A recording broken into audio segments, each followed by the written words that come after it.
اور کرسچنز جو ہیں وہ عیسیٰ علیہ السلام کو اپنا خدا تصور کرتے ہیں۔ آپ کی بیوی ہے اور اگر اس کا کوئی تہوار آتا ہے تو کیا آپ اس مبارکباد نہیں دیں گے؟ تو بالکل نہیں دیں گے۔ اتنا تمہارا گھناؤنا عقیدہ ہے کہ تم اللہ رب العالمین کے لیے ایک اولاد کا تم جو ہے وہ دعویٰ کرو۔ کرسمس تو بالکل کلیئر ہے، اس کے بارے میں کیا ذہن رکھنا چاہیے؟ اسے بالکل اس طرح آپ نے ذکر کیا کرسمس کے تعلق سے، تو واقعی بہت زیادہ ہمارے یہاں منایا جا رہا ہے اور بڑا اس کو افسوس کے ساتھ پذیرائی دی جا رہی ہے، اور اب تو اسکولز وغیرہ کالجز یونیورسٹیز میں بہت زیادہ عام ہے، طلباء میں منایا جا رہا ہے۔ تو ہر مسلمان یا جو بھی ہمیں اس وقت سن رہا ہے دیکھ رہا ہے وہ خود سے تھوڑی سی بھی ریسرچ چاہے تو کر سکتا ہے۔ کرسٹ جو ہے ظاہر ہے حضرت عیسیٰ علیہ السلام کا یہ نام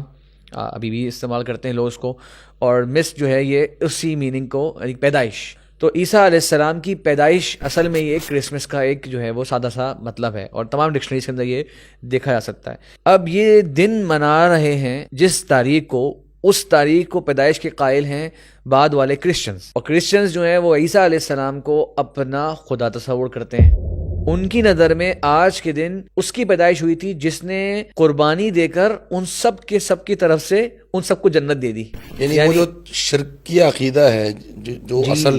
جس کی بنیاد پر جو ہے وہ اللہ رب العالمین نے عیسائیوں کو کافر قرار دیا، شرک قرار دیا، ان دعوا للرحمن ولدا، ان دعوا للرحمن ولدا، پھر یہ تہوار اسی سے تعلق رکھتا ہے، اسی کا اظہار ہے، ایک لحاظ سے اسی کا اظہار ہے، اسی عقیدے کا اور اظہار ہے۔ سوچیں شیخ کہ کتنا غلط عقیدہ ہے کہ ایک شخصیت دنیا میں آئی، جس طرح شیخ صاحب نے کہا تھا کہ کچھ چیزیں دین سے ہم جواب دیتے ہیں، کچھ چیزیں جو ہیں وہ دنیا میں انسان پیدا ہوا اور جناب فلاں ایک شخص نے آپ کے پیدا ہونے سے کئی ہزار سال پہلے ایک ایسی قربانی دے دی کہ اس کی وجہ سے آپ جو کچھ کرتے رہو زندگی کے اندر نا بخشائے ہو، کوئی ٹینشن نہیں ہے، کوئی مسئلہ نہیں ہے، جنت تمہاری ہے۔ کیوں؟ کیونکہ آج سے 2000 سال قبل جو ہے وہ فلاں شخص جو ہے تمہارے لیے قربانی دے گیا تھا۔ اب یہاں لاجک کہاں گئی؟ لاجک کہاں گئی؟ اور سوچیں شیخ آج کے دن جو ہم لوگ میری کرسمس کسی کو کہہ رہے ہیں اور ہیپی کرسمس ہم لوگوں سے کہہ رہے ہیں، گویا ہم یہ کہہ رہے ہیں اس کرسچن کو کہ بھائی مبارک ہو اس شخص کی ولادت جسے تم خدا کہتے ہو۔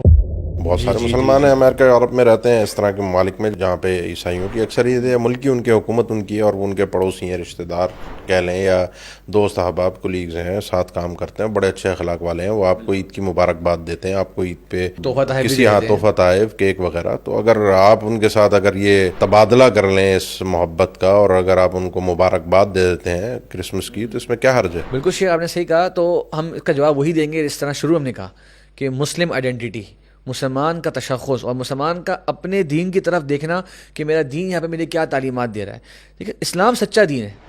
اور ان الدین عند اللہ الاسلام، اللہ تعالیٰ کے یہاں جو دین ہے وہ اسلامی ہے۔ باقی جتنے بھی لوگ ہمارے ساتھ رہ رہے ہیں ہم یقیناً ان کا ایک احترام بھی کرتے ہیں، جو پرامن طریقے سے رہ رہے ہیں ہم ان کے ساتھ اچھے انداز سے رہتے بھی ہیں، لیکن یہاں فرق کرنا پڑے گا شیخ ان کے دین اور ان کے انسان ہونے کے ناطے کوئی خوشی کے اندر۔ تو یہ تو اس میں کوئی شک نہیں ہے کہ اگر وہ آپ کے ساتھ جو کولیگ جس طرح ذکر کیا، کل کو اس کی ترقی ہوتی ہے، اس کی پروموشن ہوتی ہے، اس نے محنت کری، اس کی شادی ہوتی ہے، یا اس کے کوئی گھر میں بیمار ہوتا ہے، تو آپ اس کے ساتھ کھڑے بھی ہوں گے، اس کو خوشی کی مبارکباد بھی دیں گے۔ بلکہ علماء نے کہا کہ اگر کوئی بہت بڑی منکرات نہیں ہیں ان کی شادی وغیرہ کے موقع پر تو اس میں بھی آپ شرکت کر سکتے ہیں۔ لیکن وہ دین جو کہ اسلام کے مقابل ایک باطل دین ہے، اس کی وہ اگر خوشی منا رہا ہے، تو یہاں پر اسلام کا مسلمان جو ہے جو صحیح عمل کرنے والا ہے وہ کبھی بھی اس کو اس کی مبارکباد نہیں دے سکتا۔ ہم یہ نہیں کہہ رہے کہ عقیدے کے اوپر ایک بڑی زد ہے۔ مسئلہ سارا یہ ہے نا شیخ، ہمیں اپنے اسلام کا، اپنے مذہب کا، اپنے دین کا اتنی نالج مطالعہ نہیں ہے۔ آپ نے جیسے ذکر کیا ہے اس پہ مبارکباد وغیرہ دینا، اشکالات وغیرہ پیش کرنے والے پیش کر دیتے ہیں کہ جی وہ اہل کتاب سے شادی کی،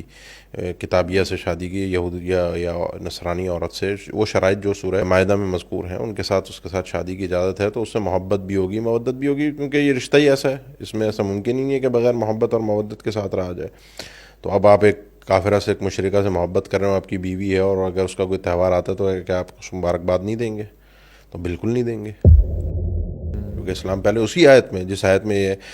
والمحصنات من المؤمنات والمحصنات من الذین اوتوا الکتاب من قبلکم اذا آتیتموہن اجورا، اسی آیت میں کہ یہ جو اہل کتاب کی محصنات ہیں تمہارے لیے حلال ہیں نکاح کے لیے، اس میں آیت کا اینڈ ہے ومن یکفر بالایمان فقد حبط عملہ۔ یہ بڑا خطرناک آپ قدم اٹھا رہے ہیں، اگر اس میں آپ کے ایمان کا سودا ہو گیا, آپ نے کفر اختیار کر لیا, تو آپ کے سارے اعمال برباد ہو جائیں گے. بحیثیت شوہر کے یہ میلان ہوگا آپ کے آگے آنے والی نسلوں کی ایمان کا سوال ہے, وہ تربیت اس ماں نے کرنی ہے, تو بڑا سوچ سمجھ کے قدم اٹھائیے گا. آپ شادی کر رہے ہیں ان شرائط کے ساتھ ہے, لیکن اس میں کہیں کسی لمحے کسی موڑ پر ایمان کا سودا نہ ہو. تو اس لیے انسان کو پہلے اپنے ایمان کو, اسلام کو اچھی طریقے سے جاننا سمجھنا بہت ضروری ہے. اس کے بعد جو ہے وہ پھر آپ, یعنی ایسا نہیں ہے کہ آپ کافروں سے بس ایک ہی حالت ہے اور وہ تلوار کی حالت ہے اور آپ نے لڑ مر کے رہنا ہے. اسلام نے یہ بھی نہیں کہا. اس میں سے ایک طرف دوسری طرح کا دیکھا ہے تو یہ معاملہ بھی ہے کہ ایک طرف اللہ تعالیٰ کی ناراضگی ہے, دوسری طرف لوگوں کی ناراضگی. اگر آپ ان کو ان کی عید پر, ان کے تہوار پر آپ مبارکباد نہیں دیتے, یا ان کی مبارکباد قبول نہیں کرتے ہیں ان کے تہوار کے اوپر, ان سے گفٹ وغیرہ نہیں لیتے ہیں, اب آپ کس کو اختیار کریں گے؟ یعنی ایک طرف اللہ تعالیٰ کو ناراض کر رہے ہیں, دوسری طرف لوگوں کو ناراض کر رہے ہیں. تو ظاہری بات ہے کہ اللہ تعالیٰ کو راضی کرنا ہے لوگوں کو ناراض کر کے. آپ اللہ تعالیٰ کو ناراض نہیں کر سکتے کہ جی لوگ اس سے خوش ہو جائیں, بھلے اللہ رب العالمین سے ناراض ہوتا رہے. اور کس قدر یہ گھناؤنا عقیدہ ہے, اس کے بارے میں اللہ رب العالمین نے خود سورہ مریم میں فرمایا کہ آسمان پھٹ جائے, زمین پھٹ جائے, یہ پہاڑ پھٹ جائے, اتنا تمہارا گھناؤنا عقیدہ ہے کہ تم اللہ رب العالمین کے لیے ایک اولاد کا تم جو ہے وہ دعویٰ کرو. اور اس کے اوپر بجائے اس کے کہ ان کو تنبیہ کرنا, نصیحت کرنا اور اس معاملے میں ان سے الگ ہو جانا, ہم اس عقیدے کی ان کو مبارکباد جا کے دیں, تو پھر اسلام کہاں گیا؟ صحابہ کے آثار جو ہیں شیخ, یہ جو شرکی آیات جو ہیں, جو یہ ریپیٹ ہونے والی بار بار مشرکین کے, جو جس کے پیچھے ان کا شرکیہ کانسیپٹ موجود ہے, کئی صحابہ کے آثار موجود ہیں. انہوں نے ان کی مبارکباد دینے سے بالکل منع فرمایا. شیخ الاسلام نے ذکر کیا, بالکل آپ نے ذکر کیا شیخ, بہت سے صحابہ کے اقوال ملتے ہیں. اور ابن قیم رحمہ اللہ نے شیخ یہ کرسمس کے بارے میں خاص طور پر ذکر کیا, یعنی احکام اہل ذمہ ان کی کتاب ہے, اس میں وہ نقل کیا کہ تمام علماء کا اتفاق ہے کہ ان کی اعیاد دینیہ جو ہیں, جو کہ ان کی مذہبی تہوار ہیں, اس پر ان کو مبارکباد دینا یہ حرام ہے. اور انہوں نے اس کو بہت سارے جو ہمارے ہاں بہت بڑے گناہ سمجھے جاتے ہیں اس سے بھی سنگین گناہ قرار دیا.